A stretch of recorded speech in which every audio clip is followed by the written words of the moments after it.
Well, when you talk of growth prospects, you have to clarify, do you mean the next quarter? Do you mean the next year? Do you mean the next 5 years? Do you mean the next 25 years? I mean, they're all quite different, okay? No, I'm asking about the next 5 years. Suppose we are talking about the Okay. 30 trillion economy by 2047 or 10 trillion economy by 2030. See, okay. So when you're making a prediction is always conditional in the sense that you make a prediction saying under normal circumstances. Now, I would say that at the moment, the Indian economy seems to be growing somewhere around 6.5%.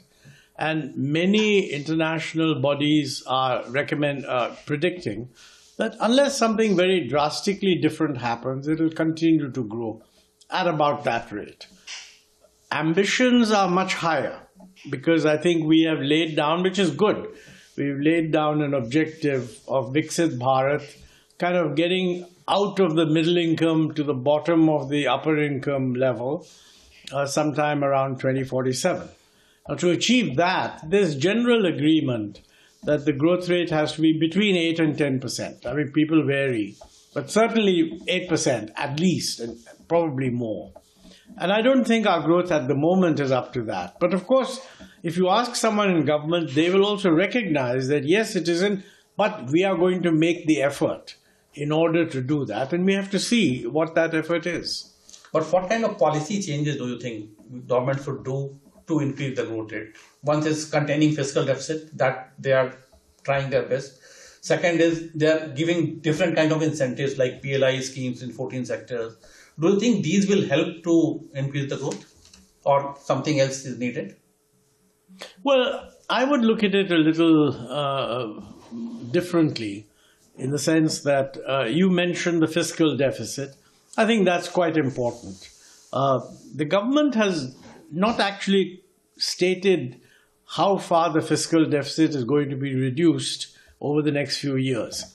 The last thing that the finance minister said was it will be 4.5% or so for the coming year, and we will see from the budget whether it, and probably that will not be so difficult. The real problem is that on the fiscal side, the original idea was that our debt to GDP ratio should be brought down very substantially, down to something like 40% or whatever. To do that, the fiscal deficit will have to be reduced much more. And I don't know what the plan is on that front. But there's no doubt in my mind that we need to reduce the fiscal deficit because, our fiscal deficit is much higher than other developing countries. And, a high fiscal deficit squeezes resources away from private investment. So if you want a private investment-led economy, then I think that's the only way you're going to get 8% growth. You have to cut down the fiscal deficit. It isn't just the deficit of the center. Most people talk about the center. It's also the fiscal deficit of the states. And the states have been running higher fiscal deficits. What is more, they disguise their deficit because they borrow in the name of so-called public sector enterprises to finance activity which should be done by the government.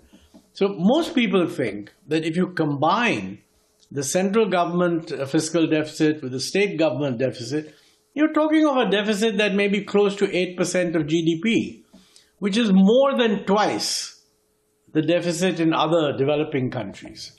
And that's a big correction that has to be made over the next 4 or 5 years or so. That's one. Second, I think there's the issue of investment. Private investment has not been doing well. And the government has consistently said that they want to encourage private investment, which is the right thing. We should be clear that if we want a higher growth rate, it's not going to be achieved through public investment. You need public investment in things like public infrastructure, which is happening. But if it is not accompanied by an expansion of private investment, you will not get the productivity benefits that you need for high growth. So that's a big question. Why is private investment not growing? One argument is that it's not growing because the growth that we are observing is what they call K-shaped. The upper part of the economy is doing well, and the lower part of the economy is not doing well. Now, this needs a more detailed analysis to see whether it's true or not. I think there's a lot of evidence that suggests that the recovery from the pandemic is good, but it is an unequal recovery. The upper part of the economy has recovered well, lower parts has not. So what can you do about that? To my mind, you really need to have a much better performance on employment, and that is something where our record has been quite poor.